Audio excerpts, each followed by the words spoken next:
מיוחד בערב הפסח הזה היה ההגדה של פסח החדשה שיצאה לאור, הגדה שלנו, של הקהילה שלנו, שבעצם היא אוסף וליקוטים מתוך הסיפור של יציאת מצרים. לא כל הסיפור, אלא ליקוטים מן הסיפור, ליקוטים מרכזיים מן הסיפור, אבל אך ורק מדבר אלוהים.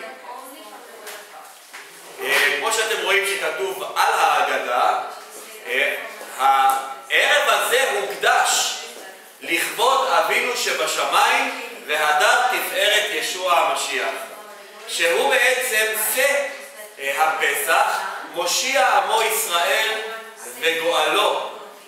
וכמובן אנחנו מקדישים לאלוהים את החיים שלנו בצורה הזאת שאנחנו עושים את מה שהוא אומר בחיים שלנו, כמו שאנה אמרה בצורה כל כך יפה. בקשר לחג הפסח, יש כמה מושגים שאנחנו חוזרים עליהם מדי שנה. לדוגמה, חלק מהביטויים כוללת וכל המרבה לספר ביציאת מצרים, הרי זה משובח. למה מתכוון הביטוי הזה? שאנחנו צריכים להרבות בסיפור הזה. זה סיפור שצריך להרבות בו. זה לא סיפור שצריך להמעיט בו, אלא לספר אותו עד כמה שיותר.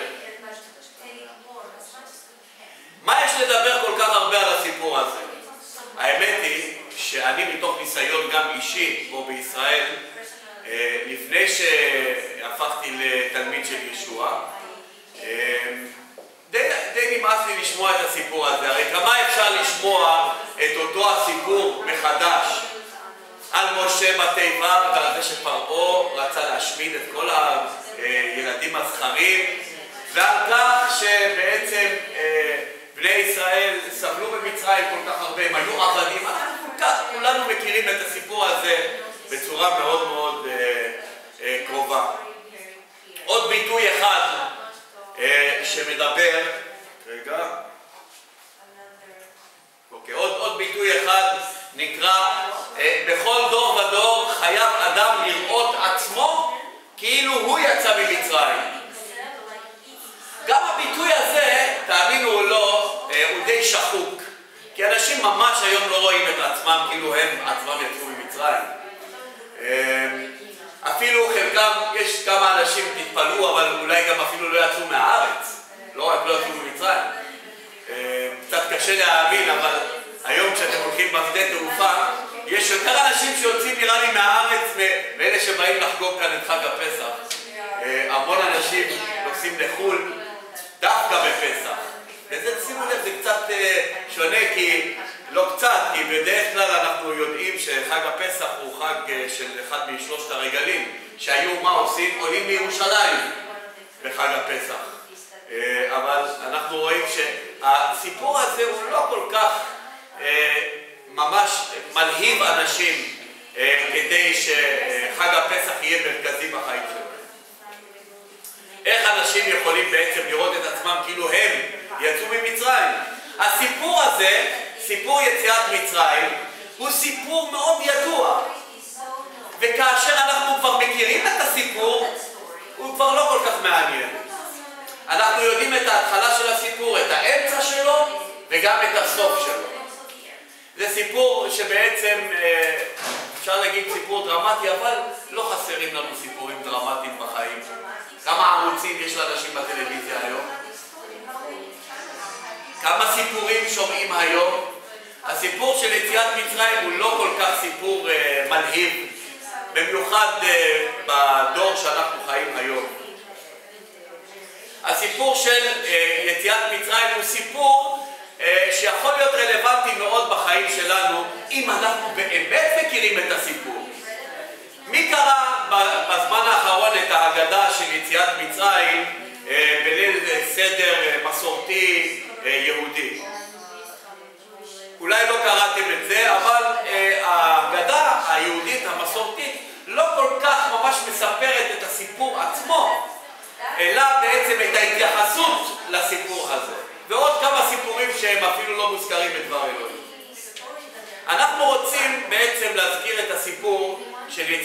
מצרים בהקשר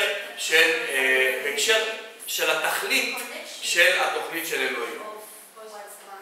החשיבות של הסיפור של יציאת מצרים מתגלית גם בסיפורים שונים בקשר לדבר אלוהים גם היום. אני רוצה לשאול אתכם עכשיו שאלה. מה אומרת לכם התמונה הזאת? מה הסיפור שלה? מה הסיפור של התמונה הזאת? כשאתם רואים את התמונה הזאת, מה הדבר הראשון שעולה לכם בראש? אוקיי, אבל זאת כנראה התמונה שהכי מזוהה עם ירושלים. אתם מראים את התמונה הזאת בעולם, וישר אנשים רואים ג'רוזלם. כי זו התמונה שרואים בעצם מהר הזיתים, רואים את מסגד אל-אקצא, והתמונה הזאת מזוהה גם בעצם עם ארץ ישראל. אבל כמו שאנחנו יודעים בוודאי, הסממן הזה הוא לא סממן יהודי, כי זה מסגד. מסגד אל-אקצא. אבל אם אתם תחשבו, מה הסיפור של המסגד הזה? על מה הוא בעצם בנוי? אז זה מה שאתם אומרים. אבל, אולי אתם לא שמעתם בחדשות לאחרונה, אבל ההסברה הפלסטינאית בעולם הצליחה לשכנע את האום בסיפור אחר. האום קבע כתוצאה מכך שבמקום שהיום נמצא אל-אקצא לא היה שום דבר אחר מבלעדיו. זאת אומרת, הסיפור שעומד מאחוריו זה הסיפור של המסגד הזה בעצמו. המסגד נבנה מבחינתם על אדמה ריקה מהיסטוריה. מה אתם אומרים על זה? דרך אגב, האום זה לא סתם ארגון קטן באיזה ארץ נידחת, נכון? הארגון בעצם שמדובר פה זה האום.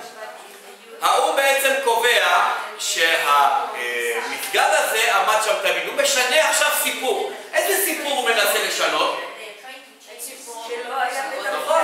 סיפור שהאום מנסה למחוק כדי לשים סיפור חדש במקומו. אם אתם תלכו למוזיאון ישראל, אתם יכולים לראות דגל של המקום לפני המון זמן לפני שבכלל חשבו על הדת המוסלמית, לא רק על מסגד אל-אקצא. כמובן אנחנו מדברים פה על המקדש ששלמה, לא ששלמה בנה, בית המקדש השני בירושלים, ובעצם אתם יכולים לראות מה היה בנוי שם ומה הסיפור לפני שהיה שם המסגד הזה. האום אבל, לעומת זאת, קיבל את הסיפור של ההסברה הפלסטינאית במלואו. מבחינת האום לא הייתה עוד עיר דוד, מבחינת האום לא הייתה ממלכת דוד ושלמה, וכל מה שבעצם מצאו הארכיאולוגים. כשאנחנו שומעים את החדשות האלה, אגב, אני לא ממציא את הסיפור הזה, אתם יכולים לקרוא את זה בחדשות, ובעצם המטרה היא מאוד חשובה. המטרה היא מבחינתם למחוק סיפור ישן ולספר סיפור חדש, אוקיי? מוחקים סיפור ישן ומתחילים סיפור חדש. אז הנה ככה הם רוצים שזה ייראה בהיסטוריה, שמסגד אל-אקצא תמיד עבר שם. אבל תודה לאל שהזיכרון ההיסטורי שלנו עדיין קיים, והסיפורים בתנ"ך מספרים לנו דבר שונה לגמרי לגבי המיקום של המסגד.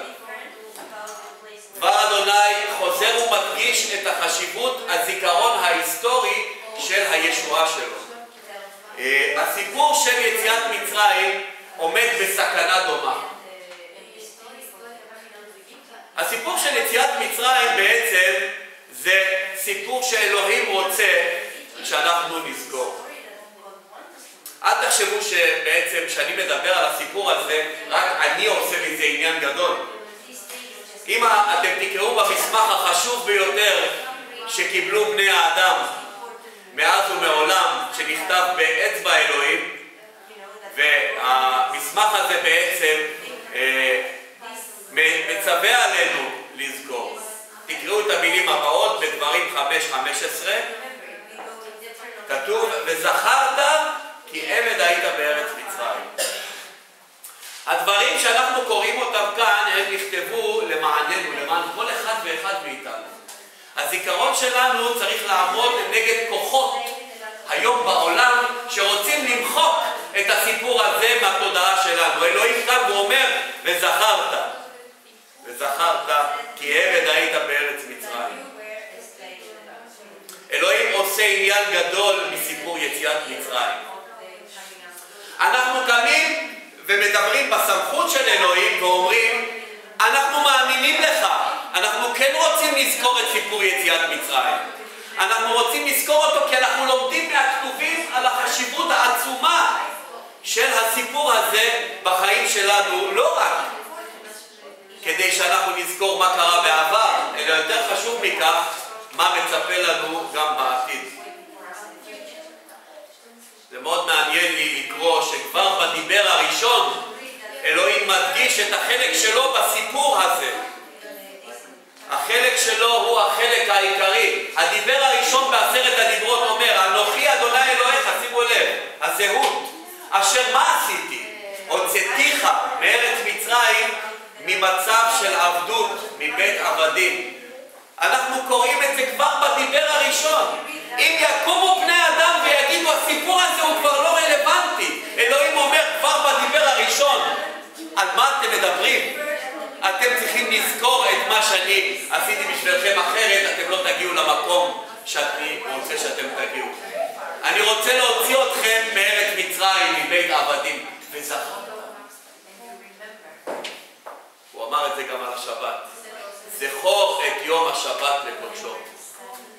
אנחנו רואים את זה בעצם בצורה מאוד מאוד ברורה. אלוהים לא רק מצווה עלינו לזכור שהיינו עבדים במצרים, אלא גם בסופו של דבר מי הוציא אותנו משם. אבל כשאלוהים עושה את זה, הוא מצווה עלינו בעצם לא לשמור את זה לעצמנו. והוא מצווה עלינו לספר את זה לילדים שלנו. לא רק לילדים, גם לנכדים שלנו. זה כתוב בשמות פרק 10, פסוק 2. כתוב שם שאנחנו צריכים לספר את זה לילדים שלנו ולנכדים שלנו. אבל ניסיתם פעם לספר את הסיפור הזה לילדים שלכם עם כל הפרטים של הסבל של העם ושל הגאולה שלו במצרים? האם זה קל? היום הילדים, ולא רק ילדים האמת, שזה כבר הפך להיות לנורמה חברתית, לא אוהבים סיפורים ארוכים. למרות שזה לא פשוט, אלוהים מצווה עלינו לספר את הסיפור הזה לדורות הבאים. כשאני מספר את הסיפור הזה, אנחנו קוראים בהגדה, לפעמים התגובה היא כזאת, אתם מספרים את הסיפורים, מספרים, אבל מספיק כי אתם חופרים. אתם נכנסים יותר מדי לעומק, אתם מספרים לנו יותר מדי. דרך אגב, גם דרשה זה סוג של חפירה, נכון? מה זה דרשה? אנשים היום לא רוצים לשמוע את כל הפרטים. תן רק את המינימום הדרוש, תשחרר אותי לעיסוק החשוב באמת. בקיצור, אל תחפור. אבל אלוהים דווקא רוצה שאנחנו נחפור בדברו, ולא סתם נחפור, אלא נחפור לעומק. כמו שאני אמרתי בהגדה שאנחנו קראנו ביום שישי, שעבר פה בירושלים, לא כלול כל הסיפור של יציאת מצרים. אתם יודעים למה? מי יודע למה? מכיוון שאם אני הייתי כולל בתוך ההגדה את כל הפרטים של הסיפור ואת המשמעות שלו בסיפורים של התנ"ך והברית החדשה, אז אולי ההגדה הייתה אולי קצת קטנה יותר מהספר הזה. רק שתבינו, ההגדה של פסח, אם אני אכליל בה את כל מה שאלוהים רוצה שאנחנו נספר לילדים שלנו, היא תהיה קצת יותר קטנה מהספר הזה. עד כדי כך היא חשובה. בספר דברים פרק 7 כתוב מה שקראנו בתפילה של שמע ישראל, אלוהים מתעקש שאנחנו נשנן את מה שאנחנו קוראים בדברו לילדים שלנו, ויש לו סיבה מאוד חשובה, מכיוון שהוא הבטיח לנו והוא אמר, אם אתם תגידו את מה שאני אומר, אני מבטיח לכם שזה לא ילך לאיבוד. אמן? מה הוא מצפה מאיתנו? לשכנע את הילדים? לא. הוא מצפה מאיתנו לגרום להם להאמין? לא. הוא מצפה מאיתנו להגיד להם. והוא אומר, את החלק של השכנוע תשאירו לי. הם יזכרו את זה אתם תשאירו לי. זה העבודה שלי, זה העבודה של רוח הקודש. זה לא העבודה של בן אדם, זה העבודה של אלוהים. אתם צריכים להגיד את מה שאני אומר. אתם צריכים לספר את הסיפור הזה. כמו שאמרתי, שמות פרק 10, פסוק 2. ולמען תספר באוזני בנך ובן בנך את אשר התעללתי במצרים ואת אותותיי אשר שמתי בה, ושימו לב לסוף הפסוק, וידעתם כי אני אדוני. איך אנחנו יודעים שאתה אלוהים שלנו? אנחנו מספרים את זה לילדים שלנו. הסיבה שאלוהים רוצה שנספר ביציאת מצרים היא שאנחנו נדע אותו ונדע מי הוא. אבל בשביל מה צריך לדעת שאלוהים הוא אלוהים? התשובה לשאלה הזאת יכולה להיות יותר ברורה עם ההמחשה הבאה. אני רוצה לשאול אתכם שאלה, אולי תשמע לכם קצת מצחיקה. מה חשוב יותר, להתחתן או להישאר נשואים? להישאר נשואים. נכון. האמת היא שזאת שאלה שנשמעת כזאת שאלה טיפשית. מה חשוב יותר, להתחתן או להישאר נשואים? אבל אתם אומרים בטח להישאר נשואים, הרי התחתנו, לא? אבל אין שום משמעות לחתונה אם אין לבני הזוג כוונות להישאר ביחד. אבל עד כמה אנחנו זוכרים את העיקרון הזה בחיים של האמונה שלנו? אנחנו קוראים בדברים 6:12, אזהרה מאלוהים שאוהב אותנו. הישמר לך, אלוהים אומר. מה זה הישמר לך? תיזהר. כשאלוהים אומר תיזהר, האם הוא יודע שיש מצב שיכול להיות שאנחנו יכולים ליפול, או שיקרה לנו משהו לא טוב, או שזה יקרה בדיוק את מה שהוא מנסה להסביר אותנו מפניו? הוא אומר לנו, תיזהרו לא לשכוח. לא לשכוח אותי, אבל מי אני? אשר הוציאך מארץ מצרים מבית עבדים. הנה אחד הדרכים, בוא נחשוב, אולי אנחנו יותר חכמים מאלוהים, מה אתם אומרים? מה דעתכם לספר את הסיפור שלו כדי לא לשכוח? יבואו אנשים ויגידו לכם, זה כבר לא רלוונטי, אל תספרו את הסיפור הזה, זה סיפור לא רלוונטי. אבל אלוהים אומר, אל תשכח אותי כשאני יוצא איתך מארץ מצרים, ואנחנו אומרים בסדר, אנחנו נלך בדרך שלך. אתה אמרת לנו שיהיה זמן מסוים בשנה שאנחנו דווקא נדגיש את זה ונספר את זה ונחיה את זה בצורה סמלית. אנחנו נאכל מצות, אנחנו נאכל מרורים, ואנחנו נעשה את הדברים לא בגלל שהדברים האלה מושיעים אותנו, אלא בגלל שהם עוזרים לנו לזכור את מה שאנחנו צריכים לזכור בצורה טובה מאוד. אלוהים רוצה שנזכור? בטח. האם אנחנו יותר חכמים מאלוהים לחשוב שיש לנו דרכים יותר טובות לזכור אותו מהדרכים שהוא אומר לנו? כמובן שלא. אלוהים מבקש מהעם שלו לזכור מי הוא ומה הוא עשה בשבילם. מה הוא עשה? הוא הוציא אותם מארץ מצרים. דרך אגב, אלוהים קבע את חג הפסח כאירוע ראשון בלוח השנה העברי לעם שלו. זה האירוע הראשון שהוא אמר להם בשמות י"ב, פרק 1, פסוק 1, שהחודש הזה הוא לכם ראשון לחודשי השנה. זה האירוע הראשון בחיים של העם, זה היציאה לחירות, שהוא הוציא אותם מארץ מצרים. בלוקאס פרק 9, ישוע מגלה לכל מי שרוצה את הדרך להיות תלמיד שלו. כל מי שרוצה ללכת אחריו צריך להתכחש לעצמו ולשאת את צלבו יום יום. מה זה אומר? אתם יודעים שחג הפסח מראה לנו את זה בצורה הקרובה ביותר דרך סיפור יציאת מצרים. ואתם תשאלו איך. אלוהים מבקש מאיתנו לספר את הסיפור הזה בחיים שלנו.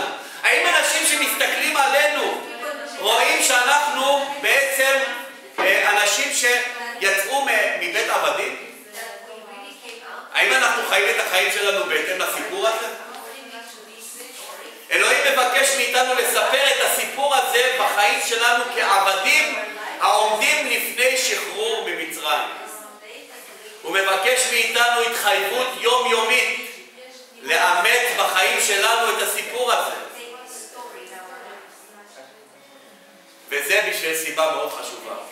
אנחנו כעם סגולה של אלוהים קיבלנו כלי מצוין כדי שהעמים מסביב יסתכלו עלינו וידעו מי האלוהים שלנו.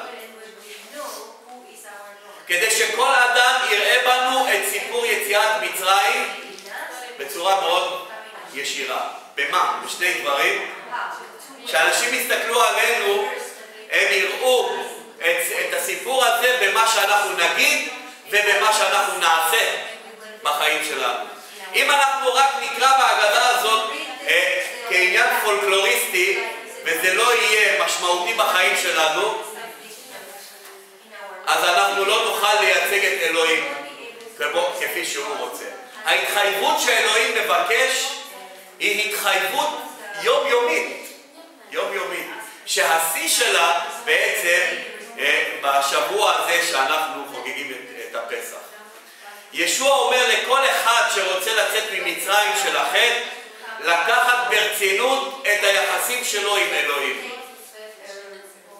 לפחות ברצינות כמו שלקחו אותם הישראלים שהאמינו לאלוהים וקישטו את המשקופים של הבתים שלהם בדם של הסם. אבל מה זה אומר?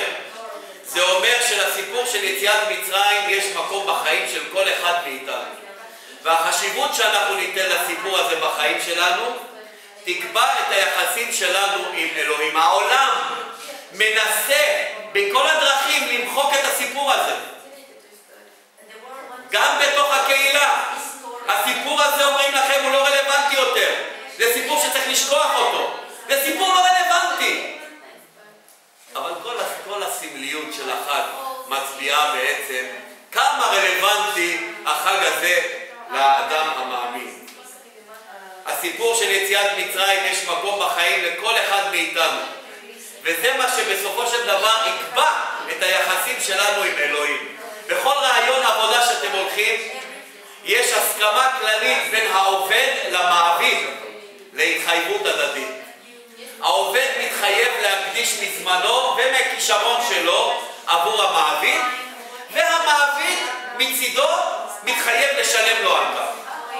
זה לא משנה כמה שאתם תהיו מדהימים ברעיון עבודה, מה שהמעביד רוצה לגלות בקשר אליכם זה את ההתחייבות היומיומית שלכם אליו. וזה מה שיקבע את העתיד שלכם בעבודה הזאת. אם יש לכם כוונות למצוא עבודה, כדאי שתאמצו את העיקרון הזה. המעביד שלכם רוצה מכם התחייבות יומיומית, כדי שהוא יעמוד בתנאים של החוזה איתכם. התחייבות בבקשה. קומיטמנט. לא משנה עד כמה קשה לנו בעבודה, הבוס מתעקש שנמשיך לעשות את מה שאנחנו צריכים למרות שקשה לנו. הוא מצפה מאיתנו להתחייבות כלפיו.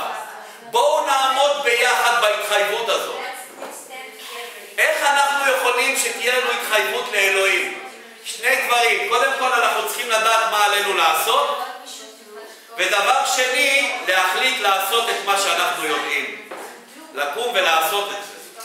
אם יש לכם את שני האלמנטים האלה בחיים שלכם, זה הצלב שאתם לוקחים עליכם כשאתם הולכים אחרי ישוע. אלוהים מצפה מאיתנו להתחייבות כלפיו. רק כך אנו נראה לו עד כמה הוא חשוב לנו, נכון? כך הוא גם עם החיים הרוחניים שלנו. החלטה חד פעמית ללכת אחרי המשיח אינה מספיקה. אלוהים דורש התחייבות יומיומית. הסיפור של פסח מראה לנו כמה הוא רלוונטי בחיים שלנו. איזה מין משיח אנחנו הולכים אחריו. זה שמוציא אותנו מארץ מצרים, ואנחנו, כמו שאנחנו קוראים, בכל דור ודור חייב אדם לראות את עצמו כאילו הוא יצא ממצרים. זה הסיפור על אלוהי ישראל, המושיע של העולם לכל דור ודור. אלוהים רוצה יחסים קרובים עם כל אחד ואחד מאיתנו. וזה אומר שאנחנו חייבים להקדיש לו את החיים שלנו. הפסח הזה שאמרנו, מה הסיפור שלך? אז הסיפור של פסח הוא סיפור שלי ושלך. סיפור יציאת מצרים הוא תזכורת לכל אחד מאיתנו על המצב שלנו בעבר ועל העתיד שמצפה לנו. עד כמה אמיתי הסיפור הזה? עד כמה רלוונטי הוא בחיים שלנו? האם אנחנו נקבל את העדות של הסיפור הזה? והסיפור הזה, האמת, יכול להיות מאוד מאוד רלוונטי אם אנחנו נתייחס למשמעות שלו. שימו לב לאחד המשמעויות, דרך אגב, הוא גם נמצא בהגדה שעשינו. ראשונה ליוחנן 5, 11 עד 12. חלק מאוד מאוד חשוב בסיפור. זה סיפור יציאת מצרים לגבי כל אחד ואחד מאיתנו. זאת היא העדות. הסיפור הזה של יציאת מצרים זה עדות. עדות של אלוהים. זה הסיפור שלו, של הישועה שלו לעם. ישועה ממוות עולם וחיי עולם. יציאת מצרים של החטא וחיי נצח עם אלוהים. וזאת היא העדות. אלוהים נתן לנו חיי עולם, והחיים האלה בפלוהם. מי שיש לו הבן, יש לו חיים. מי שאין לו הבן, אין לו חיים. מה זה נקרא שיש לנו את הבן? בדיוק כפי שאנחנו אומרים, יש לי חבר, או יש לי אישה. מי שיש לו את הבן, זאת אומרת שיש לו יחסים איתו. למי שיש יחסים עם המשיח, הוא יהיה איתו במלכותו. זה עד כדי כך פשוט. היחסים האלה חייבים להיות קרובים מאוד. איך מגיעים ליחסים כאלה עם המשיח? צריך להכיר אותו, וההיכרות חייבת להיות על בסיס יומיומי. כמה פעמים בשנה אתם קוראים את ההגדה? אנחנו קוראים אותה כל השנה. הנה היא, זה ההגדה של פסח. בשבוע האחרון אני קראתי הרבה מאוד בדבר אלוהים, וכל כך הרבה סיפורים אני קראתי שמזכירים לי את הישועה של אלוהים ואת חג הפסח. כשאנחנו רוצים בעצם לזכור את אלוהים, אנחנו קוראים בדברו. אחד הכלים הנפלאים ביותר שאלוהים נתן לעמו כדי לא לשכוח את כל זאת הוא סיפור חג הפסח. וכל המרבה לספר ביציאת מצרים, הרי זה משובח. סיפור יציאת מצרים הוא הסיפור על המשיח ישוע ועל אלו שילכו אחריו. אנחנו מודים לאלוהים שנתן לנו הזדמנות כאן לחיות בארץ ולהראות בעצם את הסיפור האמיתי של פסח. הסיפור שעליו אנחנו דיברנו היום וגם בשבוע החולף מספר לנו את העדות החשובה ביותר שאנחנו אי פעם נשמע. חג הפסח הוא הרבה יותר מחג של מתנות וניקיונות. לצערנו הרב, החג הזה ירד ממנו הרבה מאוד מהמשמעות שלו פה בארץ ישראל. הסיפור הזה הוא הרבה יותר מחג של מתנות וניקיונות, או נסיעה לחו"ל, או חופשה. זה סיפורו של מושיע העולם, השה המושלם, שבדמו כל אדם יכול לצאת ממצרים. כל אדם יכול להיות מוגן מקללת המוות והחטא. בשבוע שחלף, לפני כמה ימים, אני קיבלתי השראה מאלוהים לכתוב שיר בשביל הדרשה הזאת. והתנגן לי בראש השיר באנגלית שנקרא Redeemed by the blood of the Lamb. ואין לנו אותו בעברית בכלל, ואלוהים נתן לי את ההשראה שלו וכתבתי אותו בעברית, ואני רוצה שנקום ונשיר אותו ביחד ונתפלל ביחד. פדויים בדמו של השה, זה השם של השיר. פדויים בדמו של השה, ומספר לנו את הסיפור של חג הפסח. בואו נעמוד ביחד ונשיר. השיר הוא מאוד ידוע באנגלית, Redeemed by the blood of the Lamb, אבל אנחנו נשיר אותו בעברית בפעם הראשונה בהיסטוריה בירושלים. השיר פדויים בדמו של השה.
ישבחו כל האומים, כי גבר עלינו חסדו, ואמת אדוני לעולם, הללויה. היום דוד מצטרף לכן בנגינה, דוד הקטן פעם ראשונה שהוא מנגן איתנו בהלל, אז בבקשה דוד, וכן הללו את אדוני. בואו נשיר ביחד.